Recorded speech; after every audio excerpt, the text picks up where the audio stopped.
Chapter 44 of Oliver Twist. The time arrives for Nancy to redeem her pledge to Rose Maylie. She fails. Adept as she was in all the arts of cunning and dissimulation, the girl Nancy could not wholly conceal the effect which the knowledge of the step she had taken wrought upon her mind. She remembered that both the crafty Jew and the brutal Sikes had confided to her schemes which had been hidden from all others, in the full confidence that she was trustworthy and beyond the reach of their suspicion. Vile as those schemes were, desperate as were their originators, and bitter as were her feelings towards Fagin, who had led her step by step deeper and deeper down into an abyss of crime and misery, whence was no escape, still there were times when even towards him she felt some relenting, lest her disclosure should bring him within the iron grasp he had so long eluded, and he should fall at last, richly as he merited such a fate, by her hand. But these were the mere wanderings of a mind unable wholly to detach itself from old companions and associations, though unable to fix itself steadily on one object, and resolved not to be turned aside by any consideration. Her fears for Sikes would have been more powerful inducements to recoil while there was yet time. But she had stipulated that her secret should be rigidly kept. She had dropped no clue which could lead to his discovery. She had refused, even for his sake, a refuge from all the guilt and wretchedness that encompassed her. And what more could she do? She was resolved. Though all her mental struggles terminated in this conclusion, they forced themselves upon her again and again, and left their traces too. She grew pale and thin even within a few days. At times she took no heed of what was passing before her, or no part in conversations where once she would have been the loudest. At other times she laughed without merriment, and was noisy without cause or meaning. At others, often within a moment afterwards, she sat silent and dejected, brooding with her head upon her hands, while the very effort by which she roused herself told more forcibly than even these indications that she was ill at ease, and that her thoughts were occupied by matters very different and distant from those in the course of discussion by her companions. It was Sunday night, and the bell of the nearest church struck the hour. Sikes and the Jew were talking, but they paused to listen. The girl looked up from the low seat on which she crouched, and listened too. 11. "An hour this side of midnight," said Sikes, raising the blind to look out and returning to his seat. "Dark and heavy it is too. A good night for business, this." "Ah," replied Fagin, "what a pity, Bill, my dear, that there's none quite ready to be done." "You're right for once," replied Sikes gruffly. "It's a pity, for I'm in the humour to." Fagin sighed and shook his head despondingly. "We must make up for lost time when we got things into a good train, that's all I know," said Sikes. "That's the way to talk, my dear," replied Fagin, venturing to pat him on the shoulder. "It does me good to hear you." "Does you good, does it?" cried Sikes. "Well, so be it." laughed Fagin, as if he were relieved even by this concession. "You're like yourself to-night, Bill, quite like yourself." "I don't feel like myself when you lay that withered old claw on my shoulder, so take it away," said Sikes, casting off the Jew's hand. "It makes you nervous, Bill? Reminds you of being nabbed, does it?" said Fagin, determined not to be offended. "Reminds me of being nabbed by the devil," returned Sikes. "There never was another man with such a face as yours, unless it was your father, and I suppose he is singeing his grizzled beard by this time, unless you came straight from the old one without any father at all betwixt you, which I shouldn't wonder at a bit." Fagin offered no reply to this compliment, but pulling Sikes by the sleeve, pointed his finger towards Nancy, who had taken advantage of the foregoing conversation to put on her bonnet, and was now leaving the room. "Hello!" cried Sikes. "Nance, where's the girl going at this time of night?" "Not far." "What answer's that?" retorted Sikes. "Do you hear me?" "I don't know where," replied the girl. "Then I do," said Sikes, more in the spirit of obstinacy than because he had any real objection to the girl going where she liked. "Nowhere. Sit down." "I'm not well. I told you that before," rejoined the girl. "I want a breath of air." "Put your head out of the window," replied Sikes. "There's not enough there," said the girl. "I want it in the street." "Then you won't have it," replied Sikes. with which assurance he rose, locked the door, took the key out, and pulling her bonnet from her head, flung it upon the top of an old press. "There," said the robber. "Now stop quietly where you are, will you?" "It's not such a matter as a bonnet would keep me," said the girl, turning very pale. "What do you mean, Bill? Do you know what you're doing?"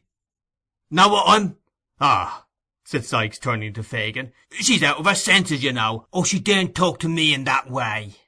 "You'll drive me on to something desperate," muttered the girl, placing both her hands upon her breast, as though to keep down by force some violent outbreak.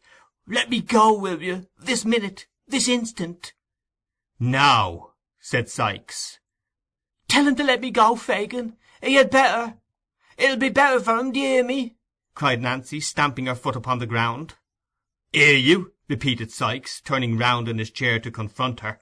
"Aye, and if I hear you for half a minute longer, the dog shall have such a grip on your throat as 'll tear some of that screaming voice out.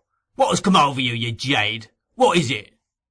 "Let me go," said the girl with great earnestness. Then, sitting herself down on the floor before the door, she said, "Bill, let me go. You don't know what you're doing. You don't indeed. For only 1 hour. Do, do." "Cut my limbs off one by one," said Sikes, seizing her roughly by the arm, "if I don't think the girl's stark raving mad. Get up!" "Not till you let me go. Not till you let me go. Never, never!" screamed the girl. Sikes looked on for a minute, waiting his opportunity, and suddenly pinioning her hands, dragged her, struggling and wrestling with him by the way, into a small adjoining room, where he sat himself on a bench, and thrusting her into a chair, held her down by force. She struggled and implored by turns until 12 o'clock had struck, and then, wearied and exhausted, ceased to contest the point any further. With a caution, backed by many oaths, to make no more efforts to go out that night, Sikes left her to recover at leisure, and rejoined Fagin. "Phew," said the housebreaker, wiping the perspiration from his face. "What a precious strange gal that is!"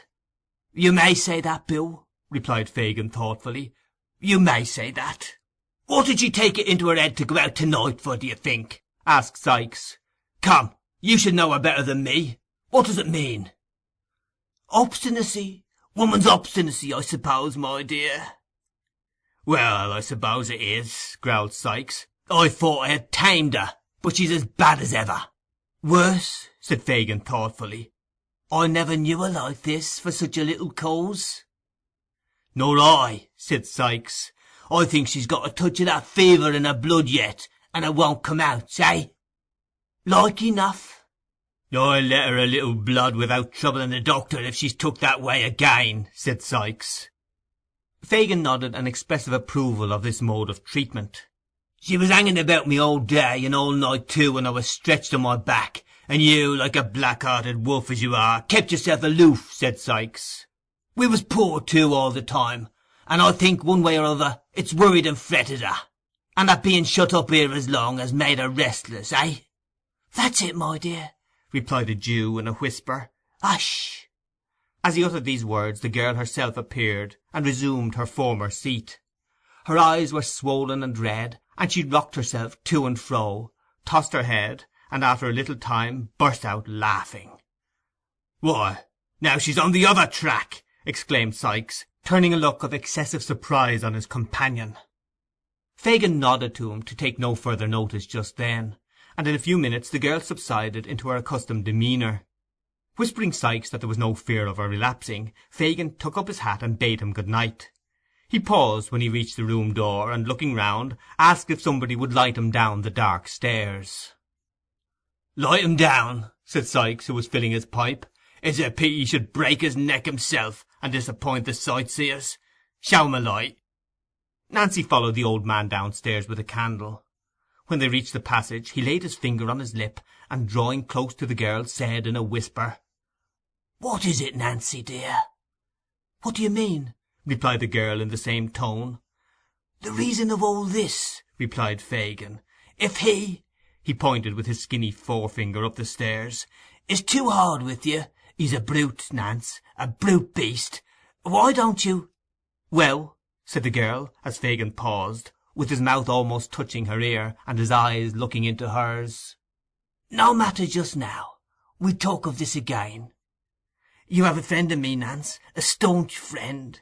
I have the means at hand, quiet and close, if you want revenge on those that treat you like a dog. Like a dog, worse than his dog, for he humours him sometimes. Come to me. I say come to me. He is the mere hound of a day, but you know me of old, Nance. I know you well, replied the girl without manifesting the least emotion. Good night. She shrank back as Fagin offered to lay his hand on hers, but said good night again in a steady voice, and answering his parting look with a nod of intelligence, closed the door between them. Fagin walked towards his home, intent upon the thoughts that were working within his brain. He had conceived the idea, not from what had just passed, though that had tended to confirm him, but slowly and by degrees, that Nancy, wearied of the housebreaker's brutality, had conceived an attachment for some new friend. Her altered manner, her repeated absences from home alone, her comparative indifference to the interests of the gang, for which she had once been so zealous, and added to these her desperate impatience to leave home that night at a particular hour, all favoured the supposition, and rendered it, to him at least, almost matter of certainty. The object of this new liking was not among his myrmidons.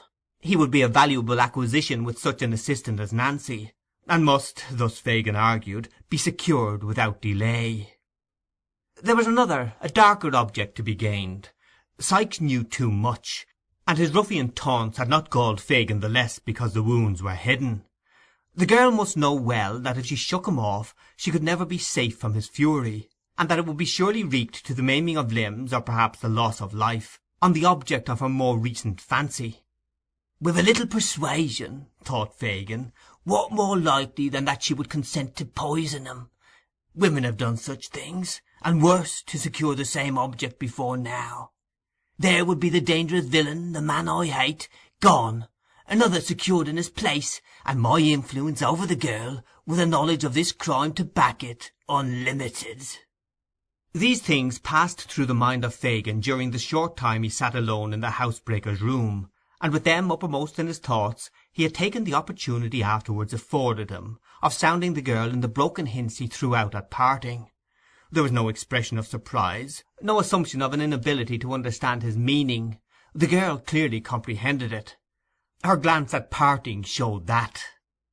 But perhaps she would recoil from a plot to take the life of Sikes, and that was one of the chief ends to be attained. How, thought Fagin, as he crept homeward, can I increase my influence with her? What new power can I acquire? Such brains are fertile expedients. If, without extracting a confession from herself, he laid a watch, discovered the object of her altered regard, and threatened to reveal the whole history to Sikes, of whom she stood in no common fear, unless she entered into his designs, could he not secure her compliance? I can, said Fagin almost aloud. She durst not refuse me then, not for her life. Not for her life. I have it all. The means are ready, and shall be set to work. I shall have you yet. He cast back a dark look and a threatening motion of the hand towards the spot where he had left the bolder villain, and went on his way, busying his bony hands in the folds of his tattered garment, which he wrenched tightly in his grasp, as though there were a hated enemy crushed with every motion of his fingers. End of chapter 44.